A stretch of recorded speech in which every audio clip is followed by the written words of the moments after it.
Nous sommes à Auvers-sur-Oise pour marcher sur les pas de Vincent Van Gogh. Il a peint ici 70 toiles en 70 jours. Notre visite commence ici, à l'Auberge Ravoux, où il avait ses habitudes.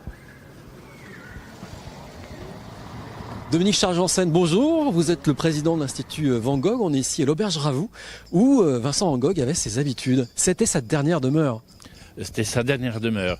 Il faut savoir que Van Gogh écrivait « Il me semble toujours être un voyageur qui va quelque part à une destination ». Il faut savoir qu'en 37 années, Van Gogh a eu 38 résidences. Aux Pays-Bas, en Belgique, en Angleterre et en France. Et sa dernière demeure, c'est l'Auberge Ravoux, où il avait loué une chambre pour 1 franc par jour. Il n'est resté que 70 jours, mais il a fait 80 toiles. C'est la période la plus productive de Van Gogh. On rentre dans l'Auberge Ravoux? Oui, on va rentrer par la porte des habitués. C'est là que Van Gogh venait déjeuner tous les jours. Il payait 1 franc pour sa chambre et 2,50 francs pour sa pension complète. Donc ça, c'est vraiment l'univers d'un café d'artiste qui restait dans son jeu. Il n'y avait que 10 tables, il y a toujours 10 tables. Il faut savoir que l'enterrement de Van Gogh s'est fait dans cette auberge parce que le curé l'avait refusé étant donné que c'était un suicidé et en plus il était protestant.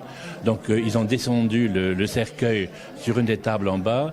Ils ont exposé les 80 toiles qui étaient dans sa chambre et après l'enterrement, Théo qui était effondré a distribué les tableaux d'Auvers aux gens qui sont venus à l'enterrement. Et c'est pour ça que la famille Van Gogh n'a qu'une dizaine de tableaux d'Auvers. La plupart étant distribués le 30 juillet quand il s'est fait enterrer. Le moment d'émotion de cette visite, lorsqu'on est dans l'Auberge Ravoux, c'est la découverte de la chambre de Vincent Van Gogh et on y accède quand on arrive ici par cet escalier très étroit. C'est ça.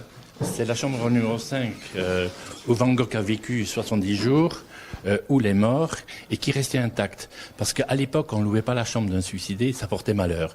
Toutes les autres chambres ont reçu le confort du XXe siècle, l'eau courante, l'électricité, mais pas la chambre de Van Gogh. Elle est restée telle qu'elle. Alors cette chambre, en fait, c'est derrière cette porte que se trouve la chambre de Vincent? Oui, elle fait 7 mètres carrés et il faut savoir que quand Van Gogh s'est suicidé, il est venu à pied derrière le château. L'aubergiste appelé le docteur Gachet qui est venu voir ce qui se passait. Quand il a vu qu'il ne pouvait pas le sauvegarder, il a fait appel au voisin qui était le peintre Herschik, un autre peintre hollandais, qui est allé chercher Théo à Paris. Et Théo est resté 2 jours à côté de son frère, et puis il est mort dans les bras de son frère. Alors, la chambre est ici, mais on ne pourra pas ouvrir la porte. Vous pouvez le voir. Mais on ne pourra pas la filmer. Non, pas la filmer. Parce qu'il faut savoir que la chambre de Van Gogh, ce n'est pas un lieu touristique, c'est un lieu de pèlerinage. Et je veux le préserver pour les gens qui aiment Van Gogh. Et finalement, après tant d'années, j'ai reçu plus d'1 400 000 personnes. Je me dis, la première maladie du siècle, c'est la maladie de l'âme. Les gens, peut-être tous au plan matériel, et quand ils sont seuls dans cette chambre où il n'y a rien à voir, il y a une connexion quelque part avec Van Gogh au niveau souffrance, parce que Van Gogh avait des problèmes à la fois financiers, il y a des problèmes de santé parce qu'il était épileptique, il avait le syphilis, il était bipolaire, il avait des problèmes sentimentaux, et finalement beaucoup de gens dans leur jardin secret ont ce lien avec Van Gogh. Ils partagent quelque part sa souffrance, et au-delà du fait qu'ils viennent pour le peintre, l'artiste, ils viennent aussi pour eux-mêmes. Et je me dis toujours, c'est un peu comme quand on en va à un enterrement, les gens pleurent pas pour celui qui est dans le cercueil, les gens pleurent sur leur propre vie. Et cette chambre de Van Gogh est magique tant qu'il y a peu de monde. On doit refuser plus de 50 000 personnes par an parce qu'on n'est ouvert que 165 jours et on veut vraiment préserver cette chambre. Mais par contre, dans un deuxième temps, à partir de 2020, il y aura la possibilité pour les gens du monde entier de rentrer jour et nuit dans une chambre pour voir la chambre avec vue. Et la vue, ce sera le tableau parce que le rêve de Van Gogh était d'exposer dans un café. Et ça, c'est votre objectif aussi, ça c'est votre rêve, c'est permettre d'avoir ici, sur place, un vrai Van Gogh. Alors c'est pas mon rêve, c'est celui de Van Gogh. Il faut savoir que sur Van Gogh, tout a été fait.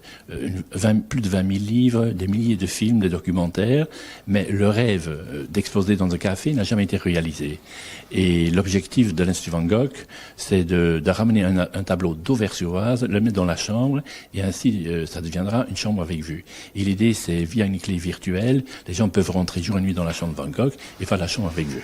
Alors, est-ce que vous allez quand même nous permettre d'entrevoir la chambre?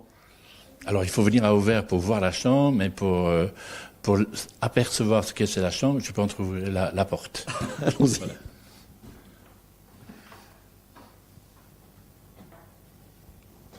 profitons-en.